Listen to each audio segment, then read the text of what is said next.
It's time to take command with former NFL tight end Logan Paulsen and former Commanders beat reporter Craig Hoffman.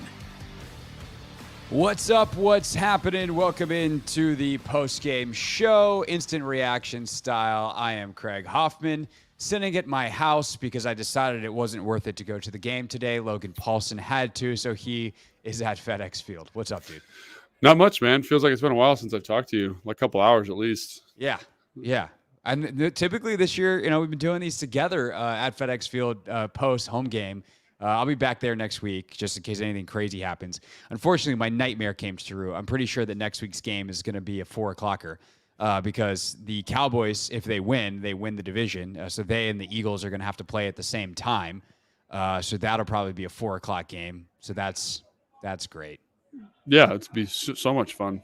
That's my instant reaction is, damn it. The Eagles could have if the Lions could have gotten the right call last night and the Eagles could have won today, then we'd be at 1:00 next week. And selfishly, I'd like that. That said, Logan, with today's loss for the Commanders and the loss by the Eagles, the Commanders currently sit at the number 2 overall pick. So I can't imagine that'll be a topic on our podcast this week. No, I'm sure that's something no one will be talking about this week. I mean, at this point of the year, you got to look for kind of rays of sunshine in like a dark, kind of gloomy environment. And I think that's one of them. I think, given Sam's kind of regression, I think today's version of Sam is something that's probably more to what Sam is going to be in the NFL.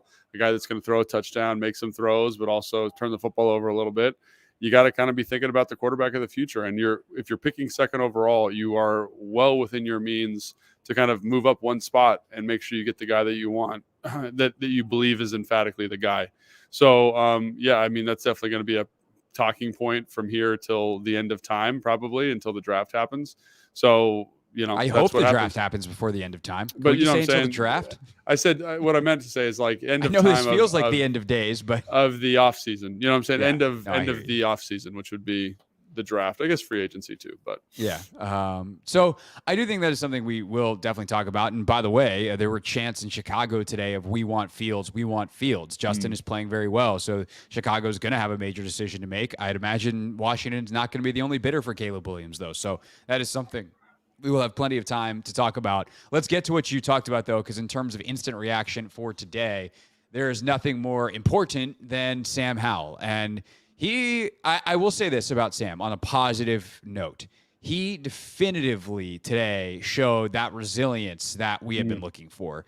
To have the week that he had, to bounce back, and even on the pick to Terry, like his back foot hits and the ball is out. Like the process overall was so much better today. It didn't look broken in the way it has the last 3 weeks. That said, he still goes 17 for 28, 169. The touchdown, which is beautiful back shoulder, great play by McLaurin, and then the 2 interceptions. So that the process is definitively better, but better compared to what is not exactly the world's greatest compliment. So what do you make of his day? Yeah, I mean, I think, it's for me, it's about coming to terms with what I believe Sam is. And I think Sam is like he's in a little bit of a doldrum, but I think like today is kind of who he's going to be versus top flight defenses. I think, he's kind of in a weird kind of depressing way, kind of played himself out of that conversation of saying he could be the guy next year. And I think that's one of the reasons why that second pick or picking second overall becomes so much more significant, because now all of a sudden you got to find kind of your person of the future. And whether that's, whatever the new regime decides to do, we could speculate about that till the cows come home. But, is it a bridge guy? Is it drafting a guy? Is it a high price free agent? We'll see what it is. But I do think that's one thing that I find kind of melancholic about these last couple of weeks for Sam, is that there was so much optimism and so much promise associated with his ability. And now it feels like it's kind of settling and coming back down to earth, and like this is who he's going to be. And I think he can play quarterback in the NFL, but I think in extended stretches, like he's going to struggle. And I think that's what defines a career backup, is someone who can play well for stretches, but is ultimately going to struggle if they have to play the whole season. And I'm not saying he never gets to be a starter. I'm not saying that like that is over for him, but I think like that's who he is as of today. And I think if that holds true, and I think it will through the Cowboys game, then you're dealing with, these other kind of bigger decisions. So, yeah, I mean, I think the one thing we can say definitively that nobody that is right-minded could argue against is that is who he is right now. I think the question the next staff needs to ask is like, is that who he is forever? Is this a guy who can put up 300 yards on any given week if he gets hot? But more than likely against most good teams, he's a 200-ish yard quarterback that if you're lucky throws 2 touchdowns and 1 pick, but most days will throw 1 touchdown and 2 picks. And he'll make some crazy things happen. He'll do some other things that drive you nuts when you go back and watch the film and you see what he missed and he's late to this and runs from the clean pocket there. Like it's where it's tenable, but it's, you better have an awesome everything around him if you want to win. Right. And I think that's the question you have to ask. And then I think more immediately the question that we'll ask, and I think we'll probably spend some time fleshing this out this week, even on the podcast, and then obviously much, much more over the months and months ahead, is like next year, do you feel good about, if you trade up and get Caleb Williams, he seems to be the one guy most people agree upon, generational, whatever. But is Drake May or Jaden Daniels, whatever, that guy? Or do you just be like, you want to know what? He's shown just enough to wing it, see if he's like the worst thing that happens is he's a bridge guy, that you take other pieces of the roster around him and hope that you have a good year next year. And if you don't, you're okay with it because you're a new regime and new everything. And you take the quarterback the year after, but you can't pass up on Marvin Harrison or Olu Fashanu or Joe Alt or whoever. And you just decide that those guys are too valuable to you. So there's, and also like, especially if you don't like Drake May or you don't like Jaden Daniels or, McCarthy or the kid from Michigan, any of these guys, there's so many different ways this could go. I was just happy honestly today to see like Sam function, and when I say happy, like, I don't mean that to be, I can already see the comments being like, oh, just give it up. Like, I'm not telling you he was good. Just like, he's worked so hard this year. He's been put in such terrible spots, I think, by this coaching staff. And to an extent, the organization at large just kind of thrust all their hopes on him. And it was like, let's see what happens. And it's just to see a kid go through that, who's still 23, who does things the right way, who says all the right things, who's a great teammate, to at least be able to function and, like, find some confidence. Like, good for Sam, but it wasn't good. Yeah, today it wasn't, and I totally agree with you. I was hoping that he would be able to kind of ride that first half into something more in the second half. And it's so funny how, like, your perception of a game is so kind of the moment. And I was like, oh man, this is looking good for Sam, doing some good stuff. Can he build on it? And then unfortunately he isn't able to. And he shows kind of turns into a pumpkin a little bit, kind of right around halftime coming to the second half. And I think the interesting question, and this is something that it's kind of unknowable with regards to Sam's development, is like, if you were to change the scheme and do kind of a different offensive approach, one that we've discussed in terms of insulating him and protecting him and taking some of the responsibility off his plate, like, what does this year look like? And for me, it's like really hard to know that answer, but I'm really intrigued by that. And, maybe the new ownership will be intrigued by that as well. Cause I look at what Brock Purdy did today, and, they're I think they ran close to 60 plays. I think he dropped back 24 times, something like that. Really, well, 28 attempts, true dropbacks. Obviously, you got to go back. Yeah, but I'm saying like he's in terms of just throws. That's 28 out throws of 68 total plays. 68 total plays. So under half of their plays today were passes. And I just think about how simple that game plan is for him. You've established a physical offensive identity. You've drafted and cultivated physical football players, and you can do that. You can go on 8-minute drives for 12 plays and go score. You know what I'm saying? Like, that's who you are. You've built defenses that are strong enough to support that philosophy. And it's just like, how leveraged is he in this game? And I feel like Sam at points has been leveraged, twice that much in games. He's dropping back 40 or 50 times a game. And so I'm still intrigued by Sam's talent and Sam's ability. But to your point, Craig, like, it's one of those things where knowing the season of the NFL and knowing how the NFL operates, like, he's played himself into a specific perspective or understanding by the league at this point. And it's so hard to adjust that now, right? So he'll still be in the NFL. He'll still be on the Commanders. He'll still He'd be probably around. be here. I mean, Yeah, I feel really good about him as my backup. right, and that's what I'm saying. But that's what he is now, right? Yeah. And despite all of the really positive things he's shown, the narrative around him is just like he kind of showed you who he is, and I think that's the thing that is somewhat sad about the whole thing, because again, like I was hoping, and you're praying, and you just see so much ability in him, and then for it to kind of regress the way it did was pretty dramatic, and I think kind of a bummer. But ultimately, like, this is what happens when you're a 4-12 football team, is you're gonna be in a tough spot. You're gonna have to make some tough decisions in the offseason. No doubt. And, the alternate path, if you will, like you kind of saw it in that first half. They were way more balanced. But at the end of the day, like, and I know they're down and whatever as the game goes on. But, and by the way, they only ran 43 plays. And that last 4-play drive after Ron used all of his timeouts down 17 with 2 minutes to go and then decided to run the ball on first down. That was a wacky bit. But they ran 39 up until that point because I had done the math. They ran 39, and the running backs were averaging over 5 yards a carry to that point. Right. You add in that 2-yard carry on the last one, and it ruins all my fun statistics. But still, Robinson averaged 4.9, Gibson averaged 4.8 a carry, and that happens all the while. I don't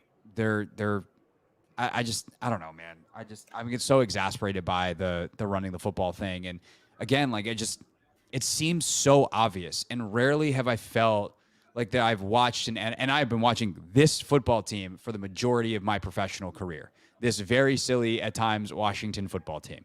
And I have rarely felt so exasperated by an approach by a coach that just is so clearly backwards and wrong for the current circumstances. And that alternate path, that wonder is something that we're never probably going to find out, because a new GM and a new GM and a new coach doesn't come in and owe Sam Howell that, or owe any of us an experiment. They owe it to themselves to do what they think is best. And the likelihood that if you're number 2 in the draft, that something better is going to exist than what Sam Howell is right now and what he is most likely to be is pretty high. But damn, like, you just watch them run the football like they did today, and you just wonder what could have been and how much easier it could have been for Sam along the way. And that's all you can do is wonder, because we just are never going to know. And I just can't believe we are now going into the final game of the regular season, and not once has Eric gone, maybe we should try this other way. Yeah, and I will say kind of, and I agree with that. So what I'm about to say is just kind of being two minds holding the the alternate same perspective. Correct. And like, so, calling plays in a game flow like this, where you feel this kind of inevitability of the San Francisco 49ers offense, sometimes that gets coordinators a little bit antsy, right? They possess the football so well in this game. I'm talking about the 49ers. They're running these long drives, these clock chewing drives, 9 runs on some of these things, that it gets you out of what is actually happening. You're only down by a score. You can still operate in your normal game flow, but coordinators, and every coordinator I've ever played with, like Kyle included, Sean, Dow Loggins, name your guy, right? That happens, and they come out and they feel like we got to score right now. And it augments how they approach the game. It really does. And I know that there's a precedent of EB throwing the ball a ton anyway, but I think it's probably exacerbated by how San Francisco is playing this football game. So you got to give credit to San Francisco. They're an excellent football team. The defense is excellent. I mean, just seeing that unit run the ball the way they did, I mean, it gave me chills. Like, I was up in the press box just like, this is awesome. Getting 11 minds working together, and it's the quarterback's carrying out his fake, the receivers cracking safeties, the tight ends are absolutely annihilating the edge player. Like, it's beautiful. And that is something that they have built and cultivated and grown over the last 5 years there in that organization. You can tell that Kyle believes in that 100%, and there's no doubt, there's no waver to it. It's not somebody who's throwing token touches to the running back, because it's like, that's kind of how you stay balanced in the NFL. It's like, this is what I believe in, and it's really fun watching stuff like that when something's that detailed, and they deserve a lot of credit. Right. And not to like pile on, but the antithesis is what they've done here, where it feels like they've thrown darts at the wall, personnel wise at 4 different approaches, offensively, defensively, over the years. Head coach, offensive coordinator see things differently. GM seems to see things differently from them. And you just wind up with this very anti-cohesive, repellent mix of personnel and scheme and structure and all of that. And that's how you wind up at 4-12. And after other results today, the number 2 pick in the draft, that is not locked up for Washington. The number 1 pick will be the Chicago Bears, by the Carolina Panthers after the results today. So that is locked in. Washington now tied with New England, like literally tied, not just record-wise, but strength of schedule as well. The Patriots have the Jets next week, so that's encouraging. That's a game they could certainly win. Jets obviously got annihilated on Thursday night by the Browns. Patriots defensively at least have played a lot better as of late and have actually been pretty good on that side of the ball all year. Jets are going to have a lot of trouble scoring. Patriots could certainly, and that, by the way, might be Bill Belichick's last game with New England. Right. So, some motivation there, and that could ultimately go in Washington's favor. Also feels worth reminding folks, I don't feel like a lot of people, especially listening to this podcast, I mean, if you're listening to this period, like, thanks. If you're watching us live right now, you are a diehard on this stuff on your New Year's Eve, listening to a post-game pod for a 4-12 team. We thank you, though. But the reminder I was going to get to is Washington does hold Chicago's second-round pick. Could they return that as part of a trade to go up one? Probably would need some other stuff in there as well. Correct. Obviously, but we'll see where that goes. Ultimately, moving forward. Real quick, I feel like we should just touch on the defense. I mean, what a brutal day for the secondary. Obviously, sending our best to Christian Holmes. That was a pretty scary situation. Did they? I couldn't hear it in the press box. Did they comment on? They said concussion. Yeah, I know, that's all we ever heard. And I didn't see anything. There's not a lot of post game coverage from what I saw in terms of quotes. I didn't get a chance to watch Ron. But yeah, they said concussion. So that was very scary. Wish the best to him, but he was in because Tariq Castro Fields got hurt, and like obviously Castro Fields is starting because St. Juste and Fuller are out. But I'll say this for the guy that we actually wanted to watch back there, Emmanuel Forbes. He was in position to get plays made on him a bunch today. It was a Benjamin St. Juste special in a lot of ways. I mean, there's a couple of those balls to Ayuk that he gets a fingertip on. Yeah. And for a guy that's supposed to have great ball skills, maybe he's just rusty because he hadn't played a lot. In a way, that's encouraging because the technique is better and he's in phase. I was encouraged by it. I was encouraged. I think he was playing physical, competitive downs. He had that one where it's kind of behind Deebo Samuel, where it could have been a pick if maybe the ball is in a better position, a more accurate throw. Yeah. And I always get encouraged by that. I mean, maybe that's one of the reasons I'm kind of a Benjamin St. Juste apologist, because I think when you watch DBs consistently, that's the hardest thing to do. Is make sure you're in phase and in position to make a play on the football. And I think, like you said, he got his fingers on a couple. He hasn't played a ton. Like, this is by far the best he's played in my estimation. Obviously, you got to watch the L22 like this season, because I think this is the best receiving group. This is the most challenging offense you're going to see. And he was very competitive. He made some tackles. He did some stuff. So I see this as a very positive data point for him. But again, like, was it perfect? No. Like, could he play better? Absolutely. But I look at that and I say, man, like, these are positive signs to me as a guy, and in terms of how I evaluate defensive backs in the cornerback position. And I do think that, like, there was a calmness to how he played those balls. I know you made the Benjamin St. Juste comparison, and Benjamin St. Juste, like we talked about this via text this week, like, he's in position, but there's kind of this anxiety or this panic to when the ball's in the air. And I didn't feel that from him. And I'm like, this is a guy that, he plays a little bit more this year, and he's probably touching that away. Right. And that's what I was going to say is like, oh, if only he had more experience. Right. Like, this is the thing. Like, they just didn't play him for the last couple of weeks. And if he had played, maybe he's a little more adjusted to the speed, because unlike St. Juste, who, not to pick on Benjamin, dude didn't play today. Sorry for BSJ for catching strays here. But, like, Benjamin's never been a ball skills guy. Like, Minnesota and Michigan, like, he never had a career interception in college. Like, he's never had a career pick except for the one that Justin Fields threw to him as a gift in Chicago this year. Like, it was right at him. Atlanta. That's right, Ritter in Atlanta. Like, that's it. That's the list. Yeah. Emmanuel Forbes is the NCAA's all-time leader in pick sixes. He's going to adjust, and the ball skill stuff will show eventually. And so the awareness level for something like the Ayuk touchdown, like, that's on him. Like, obviously you want your pass rush to get home there. But in terms of the plaster, I mean, that's a heck of a play by Purdy and all that. But, like, that's his guy. He's supposed to plaster. he's got his eyes in the backfield and not necessarily on the receiver. That's not how he would be coached, I would assume. And there's a touchdown out of it. If that happens to him 3 weeks ago, maybe his plaster skills are better. So that's a young guy learning a lesson. And he did have the injury too, which I think is important that we acknowledge. Like he wasn't hopefully just missing because of whatever, but like he did have the elbow injury. And he's been active for a couple of weeks that he hasn't been out there. Yeah, right. He hasn't been out there, which is surprising. The other one that I find interesting is on that play, like that was maybe the worst case scenario for a defensive backfield. Like it was such a long play. I couldn't believe it. James misses the sack, good rush by him, misses the sack. And then, I mean, it felt like it was 5-6 seconds he was running around back there with that opportunity to throw the football. But yeah, I think there are a lot of long story short, I think there's a lot of positive things to take away from his performance today. It wasn't perfect. It kind of reminds me of how Quan looked like 2 weeks ago or 3 weeks ago when he first got his start against Miami, where he's almost in the right position. He's almost in the throwing lane. He's almost in the right run fit.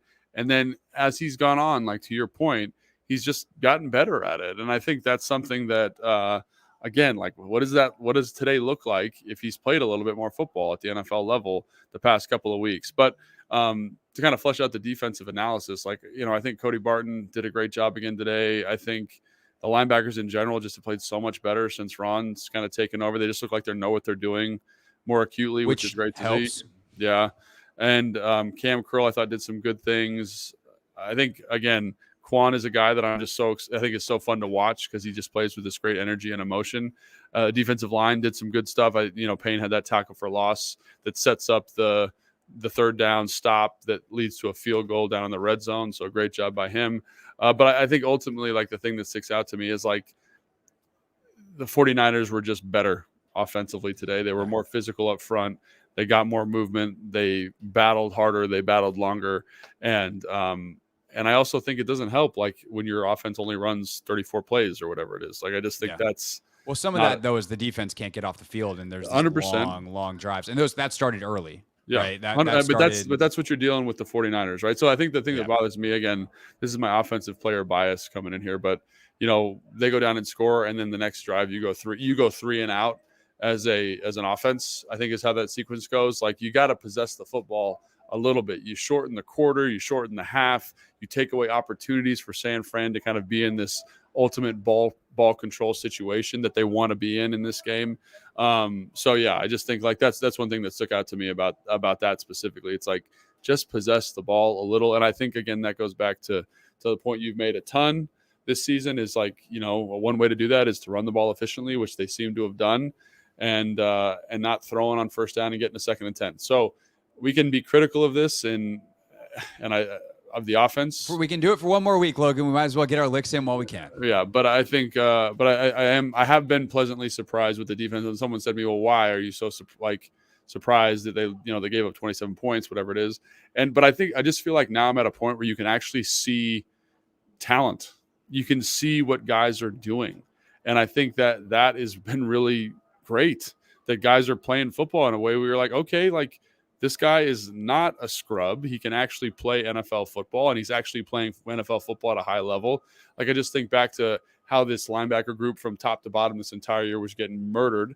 But since Ron's taken over, it seems like that he's deleveraged that group and simplified what they're doing, and the whole back end's playing better. And even the guys who are banged up and out there today, like there was no dramatic coverage bust outside the touchdown to Ayuk, which had mitigating circumstances to it. So I look at it and say, whatever happened, whatever Ron did, whatever he's coaching, for all of Ron's shortcomings, I think deserves a ton of credit for at least giving me and talent evaluators and the next staff coming in the ability to say, okay, there's a skeleton and a framework here of talent that we can build around moving forward. Yeah, no, there's definitely some guys that have shown that they belong not just on NFL rosters, but probably in NFL starting lineups. Unfortunately, like the reality is there's not enough guys on this defense that then elevate that to anywhere close to an elite level, which is something I think we've known for a while, something that we definitely, it would be an interesting experiment to go see what if Montez and Chase were here, especially Montez, the way he's playing in Chicago. Chase today, not much, but I think the point is like, Yeah, that it's nice. Not everyone's going to stay. There's a lot of work to do, but at least now it's clear versus a bunch of guys who are running around helter-skelter. And then to make the point that I know a lot of people are going to make in the comments and are thinking right now, screaming at their screens, their tablets, their phones, however they're watching or listening, by God, man, you've been here the whole time. Rivera, speaking of, like, if only they had done this earlier. And we obviously feel that too. Like, damn, like what if this is what they've been doing all year? How much better would they have been by this point? Could they have gotten a chance? What does that impact does it have on the offense? All of that, alas, we are where we are. Number 2 pick potentially incoming. Yeah, but I also think, like you mentioned, that there's not enough talent on the defense, and that's what they were saying about Minnesota last year. And they added, I think, 1 pass rusher. They added undrafted free agent rookie middle linebacker. 2 of their corners developed, and now they're like a top 10 defense. Is that correct? Am I misquoting I don't know if they're that high? But they were literally the worst defense in the NFL. They changed the coordinator. They didn't make any huge splash moves. They brought in Davenport, who's been hurt the whole year, but no big splash moves. Just changed their approach, changed how you coach it, and there was a huge improvement in performance. And I look at what Ron did here, and there's been a huge improvement in performance, which is crazy to say, but like that, I just think it just shows you how important coaching and a defensive vision is in this situation for maximizing talent. So I think I'm a little bit probably more optimistic on the defense than a lot of people are, but I think it's just shown you, and there is a precedent of saying this coordinator comes in, he's able to turn around. And we even got a little bump just from Ron, and they're basically running the same defense. It's just how he's calling it and what he's emphasizing. So I don't know. It'll be interesting. Again, I'm not saying it's a perfect group. Probably got to find a elite edge rusher. Probably got to change kind of how you coach some of these blitz packages, because they seem to kind of just be a little bit off from a timing standpoint. All that stuff is true. But the talent thing, I'm starting to back off a little bit, having watched these guys over the last couple of weeks, saying, okay, there's some pieces here. And you definitely need to add. But I don't think it's as dire as it seemed maybe 4 or 5 weeks ago. For sure. Minnesota, by the way, 11th, in total yards, 10th in scoring. So Brian Flores has done a really good job there. All right, we will break down the tape of all of this on Tuesday, is when we record it. It'll be out Wednesday, maybe even a clip Tuesday afternoon on YouTube, which is why you should subscribe at 1067 The Fan. We're also streaming live on our postgame, one more at the Team 980. We'll do one more Take Command pregame show as well next weekend. That'll be at Tap Sports Bar, MGM National Harbor. We'll see you for Tape Tuesday. I'll see you all Tuesday on the radio as well. Have a very happy New Year. I hope you had a great New Year's if you're listening to this on the podcast feed later. For Logan, I'm Craig. Thanks for watching and listening. See ya.